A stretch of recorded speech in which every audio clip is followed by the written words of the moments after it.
ఒక్క నిమిషం కీర్తన్ గారు స్పందించండి ప్లీజ్.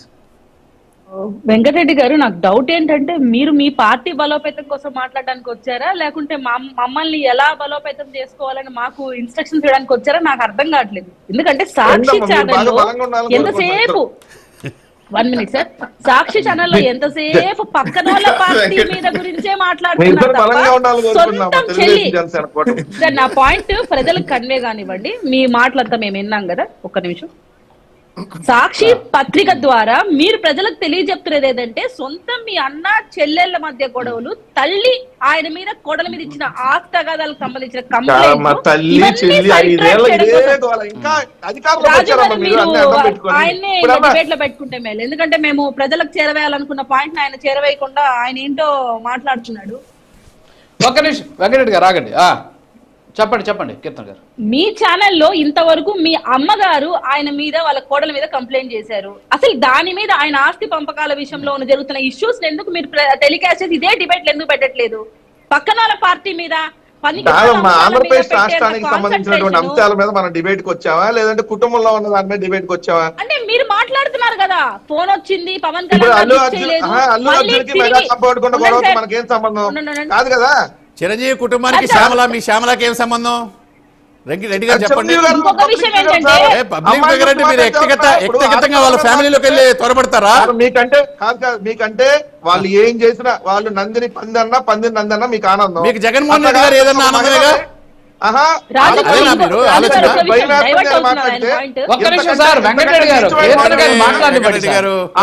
కొడితే భయం వేస్తుంది పదం కూడా ఉండదు. ఆయన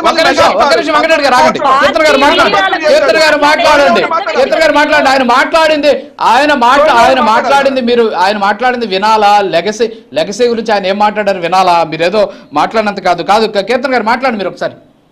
పార్టీ విలీనం గురించి, జనసేన పార్టీ కూటమి విలీనాల గురించి మాట్లాడే పెద్ద మనిషి ముందు మీ పార్టీని కాంగ్రెస్ లో విలీనం చేయండి సార్. ఎందుకంటే ఢిల్లీ పెద్దల్ని ఎదిరించారు, సోనియా గాంధీని ఎదిరించారు, అసెంబ్లీకి వచ్చి కూర్చొని 11 మంది ఎమ్మెల్యేలు తీసుకుని వచ్చి మా పార్టీలని మీరు ఎదిరించలేకపోతున్నారు కదా. అసెంబ్లీలో ఫైట్ చేయలేకపోతున్నారు ప్రజల పక్షాన. అంత పెద్ద మగవాళ్ళు అంత ఎదిరించేశారు కదా ఢిల్లీ పెద్దల్ని. మీరు మళ్ళీ ఎందుకు రండి అసెంబ్లీకి? జగన్మోహన్ రెడ్డి గారు ఎందుకు ఎదిరించారు? ఇప్పుడు కాంగ్రెస్ లో అక్కడ పోయి ఎదిరించండి. దేని మీద ఉంది? మీరు మాట్లాడే మాటలు చూసుకోండి. అసలు పొత్తులో ఉన్న వాళ్ళతో మీరు ఏం మాట్లాడాలి? రాష్ట్ర ప్రయోజనాల కోసం మాట్లాడాలి. ఎవరికి ఫోన్ చేశారు, ఎంతసేపు మాట్లాడారు,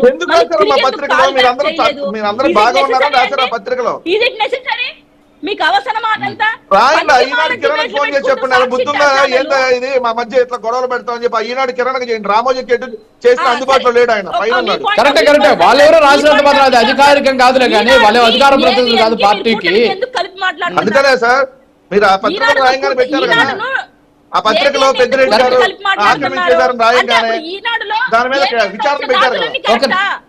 రాతలన్నీ కరెక్టా? అంటే మీ సొంత చెల్లి విషయం, మీ బాబాయ్ గొడ్డల విషయం రాజుగారు ఏ పత్రికలో రాసిందని విచారణకు ఆదేశించారండి.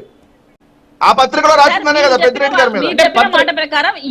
ఏ పత్రికలో రాసింది కాదండి, మీడియాలో రాసిన వార్తల మీద విచారణకు ఆదేశిస్తూ ఉంటారు. మరి మిగిలిన రాయాలి కదా. మిగిలిన పత్రికలు వచ్చినప్పుడు కూడా విచారణకు ఆదేశించాలి కదండి. నేను అడిగిన పాయింట్ కి ఆన్సర్ చేయండి సార్. మీకు నచ్చినట్టు ఇప్పుడు ఈనాడు ఏపీఎం రాసే వార్తలన్నీ కరెక్ట్ అయినప్పుడు మీ తమ్ముడు మీ బాబాయ్ గారి గొడ్డలిపోటు గాని, లేదు వాళ్ళ తమ్ముడు వాళ్ళ చెల్లెల విషయాలు గాని, అవినాష్ గారి విషయాలు గాని వాళ్ళు రాసే రాతలు అంటే కాదు. ఈనాడు అనేది తప్పుడు రాసింది. పవన్ కళ్యాణ్ అసలు ఫోనే చేయలేదని మీరు చెప్తున్నారా? నేను దానికి ఒక ఎవిడెన్స్ కూడా మీకు వినిపిస్తాను. ఈనాడు గురించి మాట్లాడండి. కూడా ప్రామాణిక ఏం కాదండి. ఇప్పుడు ఆ పత్రికలు రాసినంత మాత్రం శిలాశాసనాలు కాదు. తర్వాత వచ్చేసి మీరు కూడా అట్లా అయిపోతే ఎట్లా? ఇప్పుడు ఫోన్ చేయకపోతే చేశాడని తప్పుడు రాస్తే పవన్ కళ్యాణ్ అవమానించినట్టే కదా. నిజంగా చేస్తే ఈయన ఎత్తకపోతే కనీసం కలపకపోతే ఈయన ఆయన అవమానించినట్టే కదా. ఓ ముఖ్యమంత్రి, ఒక మంత్రి. ఆ సమస్య జనసేన తెలుగుదేశం వాళ్ళు ఎడతే మాకెందుకు? కీర్తన్ గారు క్లోజ్ చేద్దాం. శ్రీనివాస్ చౌదరి గారు రియాక్ట్ అవ్వండి. 1 minute ప్లీజ్. మరి ఇప్పుడు జనసేన, తెలుగుదేశం పార్టీ, బీజేపీ పొత్తుల గురించి కాకుండా